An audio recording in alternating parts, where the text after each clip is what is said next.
আগামী দিনে চাঁদপুর এই কচুয়া এক আসনে জনগণ চাঁদাবাজ মুক্ত কচুয়া দেখতে চায়, সন্ত্রাস মুক্ত কচুয়া দেখতে চায়। সেই জন্য জামাত মনোনীত প্রার্থী মুহাদ্দিস আবু নসর আশরাফীকে কচুয়াবাসী এমপি মনোনীত করার জন্য, নির্বাচিত করার জন্য তারা ঐক্যবদ্ধ হয়েছে। আজকের এই সমাবেশ থেকে সে বার্তা জনগণকে দিয়েছে।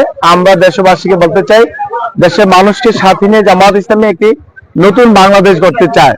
সেই জন্য কচুয়াবাসী যে প্রার্থীর জন্য কাজ করছে, আমরা কচুয়াবাসীকে ঐক্যবদ্ধভাবে দল মত নির্বিশেষে সকল মানুষকে, নারী পুরুষ আবাল বৃদ্ধ বনিতা সবাইকে সাথে নিয়ে একটি মডেল কচুয়া উপহার দেওয়ার জন্য জামাত মনোনীত প্রার্থী আবু নসর আশরাফী ভাইয়ের জন্য আজকে এখন থেকেই মাঠে নেমে যাওয়া দরকার। কি বলেন আপনারা?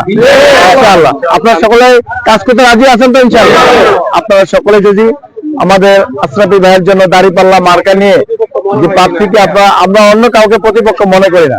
রাজনৈতিক ভাবে প্রতিযোগিতা থাকবে, প্রতিহিংসা নয়, প্রতিযোগিতা থাকবে। জামাতের ভিতরে সে প্রতিহিংসা নেই। জামাত জনগণকে নিয়ে কাজ করে যাচ্ছে। কেউ যদি মনে করে জামাত এগিয়ে যাচ্ছে, সেটা জনগণ নির্ধারণ করবে।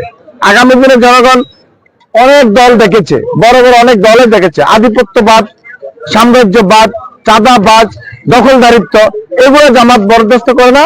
জনগণ এগুলি দেখতে চায় না, জনগণ একটা শান্তি দেখতে চায়।